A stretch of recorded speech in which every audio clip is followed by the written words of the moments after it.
Okay, I'm finally breaking down and doing a video on 9/11.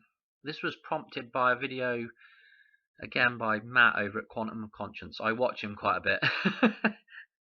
the He was talking about 2001: A Space Odyssey. Okay, hopefully everybody's seen the film, so they'll get these references. If you haven't, it's a recommended film.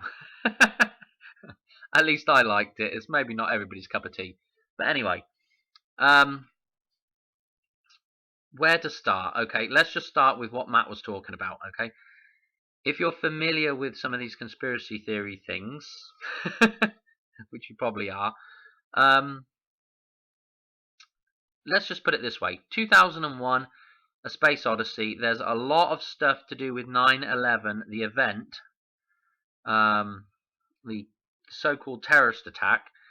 There's a lot of foreshadowing or synchronicities or whatever you want to call it, okay, to do with 9/11, okay, in that film. Matt was also saying there's also, he picked out the synchronicity of COVID-19, the epidemic that we're having now, that being foreshadowed in that film as well, okay. If you're familiar with the scene, they find the monolith on the moon, and they want to cover that up. So their cover story is going to be an epidemic, okay? A made-up cover story of an epidemic. Which is interesting, I mean, that is definitely, I would definitely call that a definite synchronicity, okay? A definite sort of pre-programming for foreshadowing, whatever you want to call it. But I would say there's a definite link there, okay? The other thing that he brought up was very interesting as well, was the idea that 2001, why didn't 9/11 go down in, excuse the pun, in 2000, rather, in this, at the start of the so-called start of the millennium in 2000? Well, that isn't actually the start of the millennium, is it? Is basically what he was saying, is that you've got to play out that whole year of 2000 before the millennium actually starts proper. Okay, so 2001 is the start of the new millennium. Okay, and this is why that year is used. Okay, boy, I'm already starting to get all over the place. Bear with me. While I was watching it, I was thinking, I wonder if people really know why they picked the number 9/11. Okay, the 11 is pretty evident from the Masonic stuff. If you get into Masonic symbolism, the 11 represents the two pillars, okay? And as I like to say, the two pillars are the two aspects of the reality, okay, that have to be balanced. They're the yin and the yang, okay? The dualistic nature of reality, which have to be balanced, and that's the arc of God, or it could be the arc of man, what man's here to do. That archway is what we're here to do. Excuse me, is to find the balancing point between those two columns. Okay, so you've got the towers, the 1 and the 1. Okay, so the 11's pretty easy to get. Okay, the 9. Where does the 9 come from? Okay, and this is also, Matt didn't say this in his video, but this is also foreshadowed in 2001: A Space Odyssey. You will see the cosmic egg. Okay, I've got no better way to describe it. It's a baby floating in space that hasn't been born yet. It's still in the egg sac, okay, or what we call the water sac. It's still in the egg, okay. It's floating in space. There's nothing more cosmic than that, okay. It's a reference to the cosmic egg, in my opinion, okay. What is the cosmic egg to do with? The cosmic egg is to do with rebirth. Okay, and this is a definite reference to not only the idea of rebirth, but what is going on right now, okay, with the coronavirus. The idea that this thing started at Easter, okay, and what do we have at Easter? Easter eggs, okay. Easter egg is a clue, okay. That's what an Easter egg is. I don't know where that originated from, but it's basically giving you a clue. Okay, the egg is all to do with rebirth. If we look at the name COVID-19, drop that C off the front of there, and you've got Ovid. Okay, Ovid is egg. It is the egg, the oviduct, the ovum, the ovaries. Okay, that's all to do with the egg. Okay, that's where the term Ovid comes from. Okay, so we've got to Ovid. Okay, and there's some other things I'm going to touch on with this, but this is all to do with rebirth. Okay, that's what the egg represents. Okay, the egg is what you emerge from. Okay, you're going to get another clue here. If you're emerging from something, you're being reborn from something, you're emerging. This is why it's the emergency number. Okay, 9/11 is the emergency number because you are emerging. Bear with me. Okay, so we've got to 9 months. Okay, 9 months is the gestation period for a human.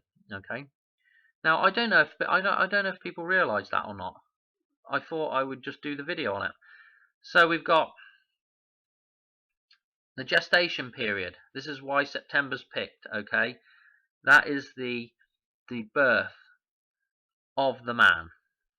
Okay, 9 months after the start of the new millennium, we've got the birth of man. That's how long it takes to be born. Okay, and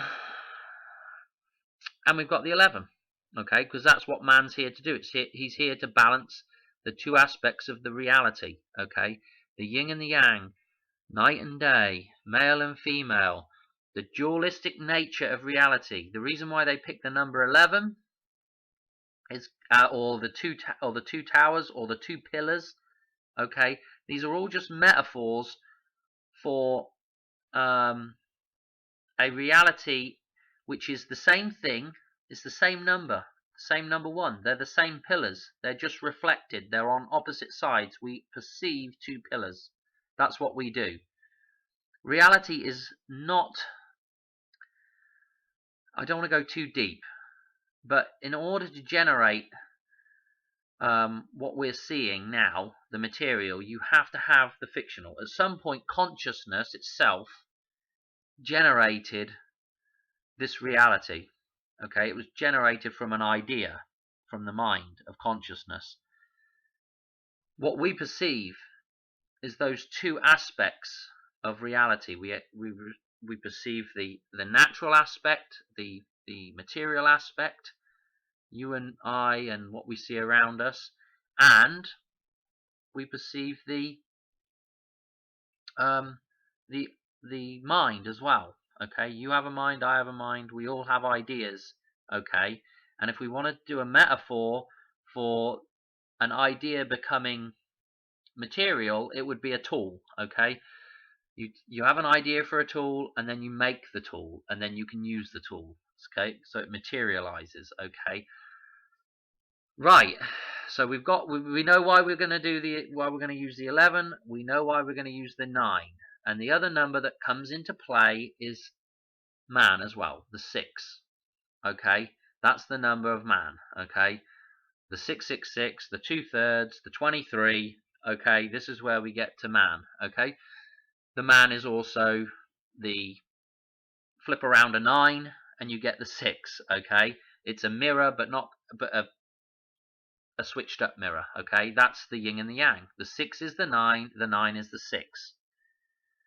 Okay, so while I was watching this video, I was like, I'll just get this is interesting. I just got the calculator out and started messing, because I was like, oh, I wonder if any of these, the way some of these numbers come out, whether anything links up, as you just do. Anyway, I was like, well, I'll mess around with the numbers for a little bit. The first thing I did, alright, this is just something interesting that I'm just putting in this video, okay? The first thing I did was I just counted up the number of days. I got a calendar. I counted up the number of days from back in 2001 from, let's see, from the start of the new millennium to 9/11, September the 11th. Okay, and I come up with 254 days. I hope that's right. Okay, but these figures are going to be, I mean, I hope they're right. Anyway, I come up with 254 days. Okay, so I was like, well, I wonder how they got to 254 days. Apart from just picking 9 and 11. Okay, so I did 365, and I said I'm going to divide it by 9 because that is the start. Okay, that's the 9 months. So I just divided it by the number 9. 40.555556 is what I came up with. I then times that by 6 because that is the number of man. Okay, that's what we're ending up with at the end of the 9 months. We're ending up with the man, which is the number 6. So I times that by 6. I come up with 243.33 days. You can see where it's going from here. I then said the two aspects of nature that we've got to balance, let's add the 11 on. Okay, I come up with 254 days, the exact number for 9/11. Okay, that was interesting. I just thought that was worth a mention. Okay, I didn't just come up with 254 days. I come up with 254.33333 days. Okay, and if we look at the time when those attacks happened, or the event happened, it was actually about a third of a day had already elapsed. So we were about a third of the day in. So it just fit out. It just fit perfectly almost. So as long as my math is correct, yeah, I just thought that was interesting, and I thought I'd bung that in there. Anyway, that was just a side note. Back to talking about 2001 and 9/11. Anyway, I just thought that would be interesting. I know I'm all over the place here, but I just thought that would be interesting to know, the kind of where that number comes from. Okay, I mean they picked. Pretty sure it was 1968 is what people say is when they picked the emergency number for the states. Okay, so it was. I wonder if that was the same year. I wonder if that was the year that Space Odyssey came out. It might have been 1960. I can't remember off the top of my head. But anyway, it's very interesting. These, and I might be getting confused here, because I got so many dates rattling around in my stuff. So much stuff going on, I can't compute it all. But I thought that would be interesting because I don't know if people really think about that, But anyway, it's a definite, the emergency number and the emergence from the egg, okay? And the 2001 with the baby floating around in space, the cosmic egg.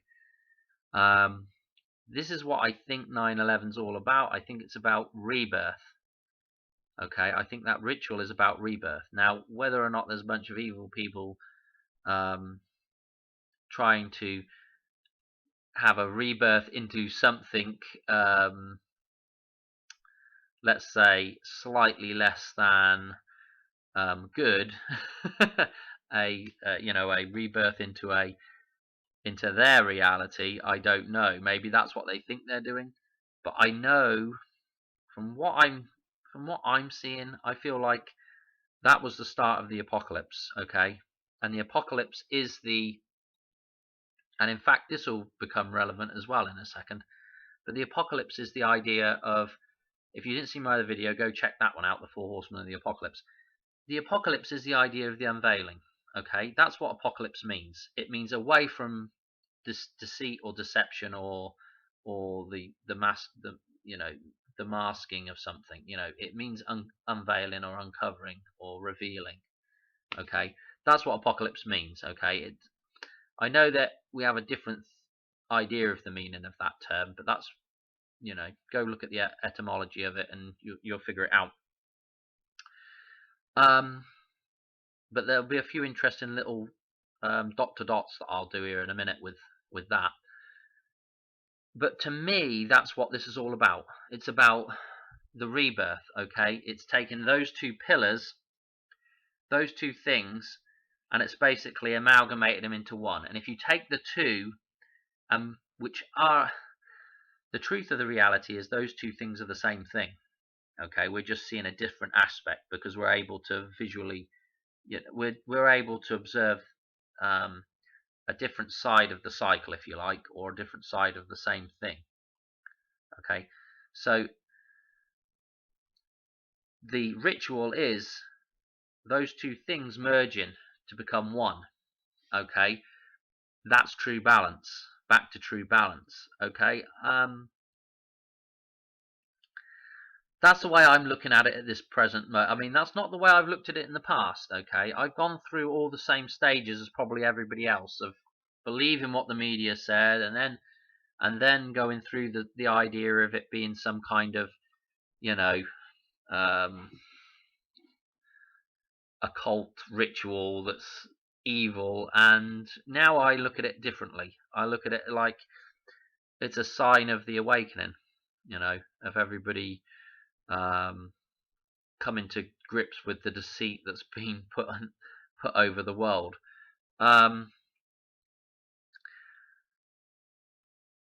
Right. With that being said, I'm going to just draw a couple of other conclusions, a couple of other synchronicities with what's going on now. And I'm going to do another video on some other stuff because it will take me way too long to go through everything. But this idea of the egg again, and this whole thing that we're going through now is occurring at Easter, okay?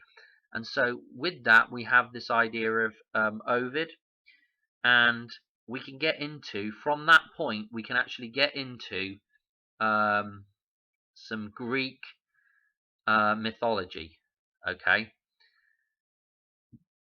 But I'm going to save that for another video. So if you're interested in where I'm going to go with the egg theme and the cosmic egg, I'm going to put that in another video. But this is definitely highlighted, and the Greek mythology is also definitely highlighted in 2001, The Space Odyssey. Do you see the end of the thing? Odyssey, okay? And so Odyssey brings to mind, I've got to refer to my notes a little bit, Odysseus. Yeah, that character that you don't know. Often, I think in Roman he's Ulysses, okay? And in fact, I remember watching a cartoon, I'm sure it was called Ulysses, except it was set in space when I was a kid. Some of you English people might say, oh yeah, I remember that. But anyway, Odysseus. Okay, Odysseus. An Odyssey. Okay, this is his story. Okay, I'm just going to touch on it very, very quickly because I won't be touching it on in my Ovid video. Okay, so Odysseus is a character. He goes and fights in the Trojan War, and then it takes him years and years and years to get home. It's basically a voyage about him getting home, and he has an encounter with a Cyclops and talks his way out of that one. And he's a bit of a nefarious character. He's a bit woo, a bit way. A bit of a geezer. The character that springs to mind, actually, if I was going to use a metaphor to describe him, would be like Han Solo, okay? And I haven't looked into whether there is a link there or not, but that's the kind of character he is, okay? But anyway, he's basically got a voyage home, and on his way home, his crew gets killed, which we start seeing where that's mirrored in, obviously, Kubrick or whoever, or Arthur C. Clarke. Obviously, that's mirrored in the story of Space Odyssey. Okay, the idea of Odysseus. Okay, so he's away for several years, traveling home, which is essentially what Dave Bowman, and funnily enough, Odysseus is a bowman as well. And his crew also all get killed by Hal, the insane computer. And basically, it's just a journey. And at the end of the journey, basically a load of I don't know. You can take what you will from the end of the journey, okay? But it's almost a journey of rebirth, okay? Because they start. I can't remember if the film starts with the baby, and then at the end of the film we end up with the baby floating around in space again. It's almost like that. It's the journey to rebirth, okay? That's the little bit that I wanted to put in there. And if you go and read the Odyssey, or it's by Homer, I think, and I think Homer's blind as well. I'm not sure. There's another little, nod to the being able to see things, I guess. I don't know. But yeah, that's basically in a nutshell. And probably, that was another interesting thing about the Odyssey, is he ends up getting marooned. He's the only one that survives. He ends up getting marooned on an island. And I guess this may be the end of the film, where he's marooned by himself. And where he is marooned is with the goddess Calypso. Interesting, okay? Calypso means to deceive, okay? So, and of course, apo is away from. So, apocalypse means to move away from deceit, which I just said, and I say that in another video. So if he's marooned on the island with Calypso, he's kind of on this island where he's kind of trapped, and he can't get away from there until the gods decide to get him out of there. Basically, basically they get him out of there in the end, so he can return home. But it's interesting that he's with her, okay, and he's deceived, okay, and so of course Dave ends up in this place where he's in this reality that's not real. He's in this like classical French setting. Well, it's not a classical. It's got French furniture, and it's surreal, very surreal. Okay, and this idea of illusion, and he's trapped there.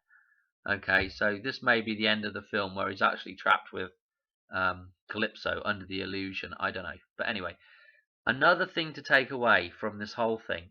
Okay, just two little things about 2001. The image that sticks in my mind is when they find that. I just want to talk about the monolith just for 2 seconds. The monolith, okay, is the Hilton Hotel, the thing that was left standing over Ground Zero. If you look at that hole where they've got the waterfall going in, okay, that scene is in 2001. Okay, it's the excavation on the moon, that perfect square hole. I don't know if I said this at the start of this video, and the monolith sitting in the middle though. But you can't get anything more powerful than that image. Basically, it is so. I mean, it's so powerful. Let me just leave it at that. Okay, that's an image. The monolith itself, okay, represents the fictional side of the system. Everything that you have right now is a damn monolith. That phone looks just like the sodding monolith. That smartphone that you've got, I don't have a smartphone, so I can't the smartphone that you've got, it is that damn monolith. Okay, that widescreen TV that you've got, that big black whoosh, that is the monolith.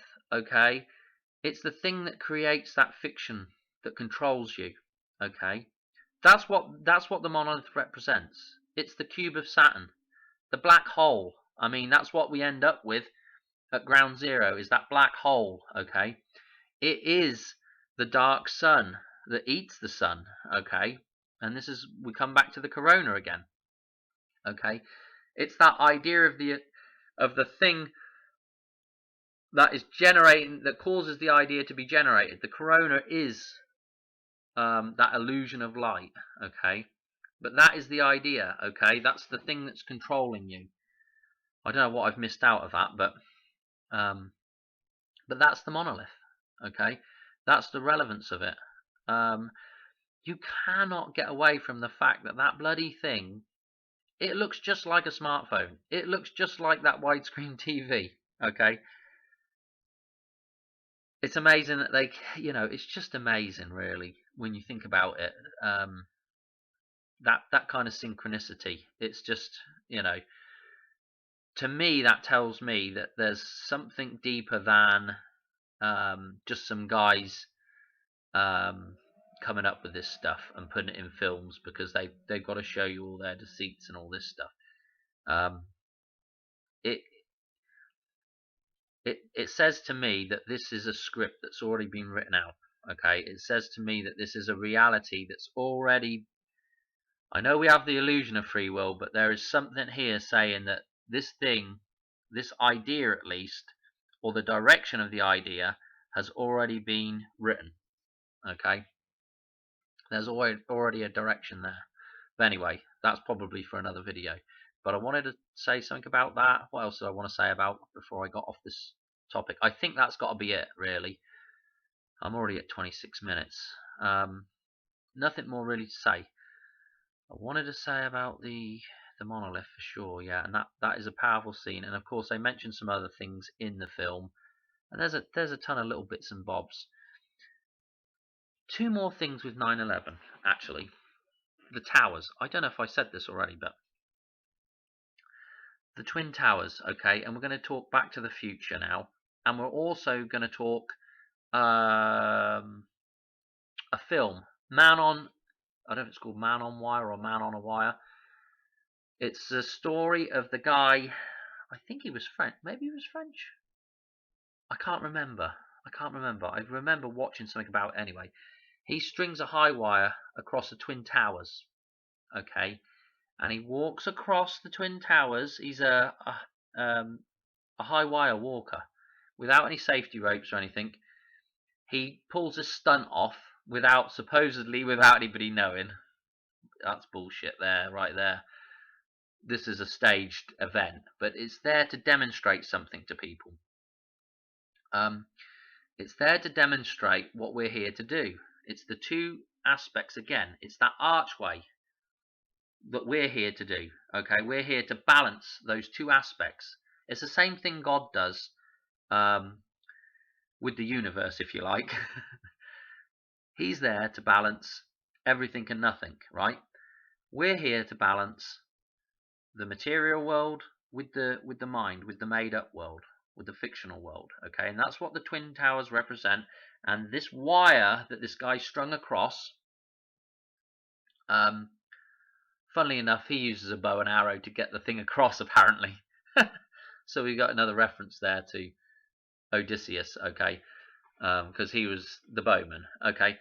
But getting back off topic again, but you're here to balance those two things, and this is what is demonstrated. You can't get much more of a sort of obvious metaphor for it than a guy walking across the top of those two things, balancing man balancing the two aspects of the reality. Okay, we also see it in Back to the Future as well. Okay, you've got the two lampposts in Back to the Future, and what does Doc do? He strings the wire across there. Okay, and of course the film that they make also, they reference what Marty references what the guy wears in the film Man on a Wire. I think I'm saying that right, I'm not for sure, but this is what Marty's doing. Okay, the flux capacitor, which is the pure balance, okay, between the three aspects of the reality, okay, and then we've got it mirrored again with the two aspects of reality, the lampposts, and what it takes is the spark of God or the spark of man or whatever you want to say. It takes that, I don't know, whatever it is, but there's a balancing force there. You hook the line, you reach balance, and it jettisons Marty back to his own reality. He's reborn into his back into his world, okay? He's awakened back into his own reality, okay? I don't know, that might be a stretch, but I'm just trying to point out some bits and pieces, okay? that's it. I'm going to cut it off here because otherwise we're just going to be. I'm already at half an hour, so I hope you enjoyed that. I'm sorry it's so long. Stay tuned for the Ovid video, okay? And there'll be some Easter eggs in there for you. But anyway, okay. I hope I didn't miss anything out of that. I hope you enjoyed. All right, see ya. Bye.